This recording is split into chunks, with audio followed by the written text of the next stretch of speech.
daripada setiap dua ucapan dia bantai orang. Saya rasa ada crowd yang agak fed up dengan retorika kencang seperti itu.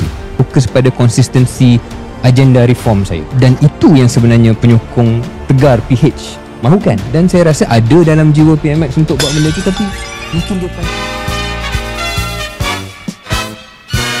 Assalamualaikum, salam sejahtera. Ini saya nak kongsikan ini, pendengar betul-betul.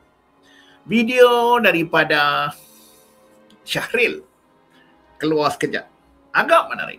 Berkongsi pendengar betul-betul lah saranan dia untuk PMX dalam keadaan masa berbaki lebih kurang 2 tahun lagi lah untuk kerajaan Madani menghadapi PIU ke-16. Okay, so dengar betul-betul lah, agak menarik lah. Saya respect dah. Syahril antara pemimpin muda yang kita rasa perlu diangkat. Dia bukan orang seperti Akmal Saleh, dia akai bijak, orang graduate daripada UK ni. Hebat ni. So hebat pandangan dia mengenai Anwar Ibrahim. Dengar Yang mahu melihat Perdana Menteri kita berjaya ni bukan soal partisan. Saya rasa dia bukan soal invoice ni takkan selesaikan masalah. Because people can read what you're trying to do. You're reacting. Kalau saya PM, mungkin nada saya akan berubah. Mungkin dah sesuai dah untuk nada lebih bersederhana dan retorika yang kurang kencang. Sebab saya rasa orang Malaysia ni dia tak susah sangat. Mereka nak PM yang buat kerja, yang nampak mencuba, which PMX rajin. So lean on that. Daripada setiap dua ucapan dia bantai orang. Saya rasa ada crowd yang agak fed up dengan retorika kencang seperti itu. Kedua, saya akan lebih fokus pada konsistensi agenda reform saya. Dan itu yang sebenarnya penyokong tegar PH mahukan. Dan saya rasa ada dalam jiwa PMX untuk buat benda tu, tapi mungkin dia confused ataupun dia sibuk dengan benda-benda lain. Isu konsistensi agenda reformasi ni dalam 2 tahun baki penggal ni, kalau saya tempat dia, saya akan buat benda tu dan itu fokus saya.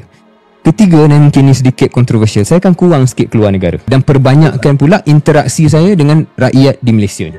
Sebab PMX ni dia ada charm dia kan, dia ada daya tarikan dia, his smile, the way he talks to people. Tak semua politician ada skill tersebut. Malangnya skill tersebut sekarang ini digunakan banyak dalam interaksi bersama dengan pemimpin luar, bukan dengan rakyat kebanyakan, which he can do and he has done. Tapi mungkin dalam tahun 24 dan 25 ni nampak dia lebih fokus, dia lebih menyalurkan karisma aura itu kepada luar dan bukan kepada Malaysia. I would advise him spend more time in your own country. Kembalikan at least for the next 6 months. Just dilihat sama ada buat forum terbuka yang dia boleh bercakap dengan baik, sama ada masjid, sama ada buat riadah bersama dengan rakyat. Betul lah. Padu saran dia ada 2 isu besar kat situ. Jangan terlalu fokus kepada luar negara. Banyak sangat lawatan kita nampak komen-komen negara pergi sana dengan apa, tak kisahlah walaupun itu perlu, tapi itu yang dihighlightkan.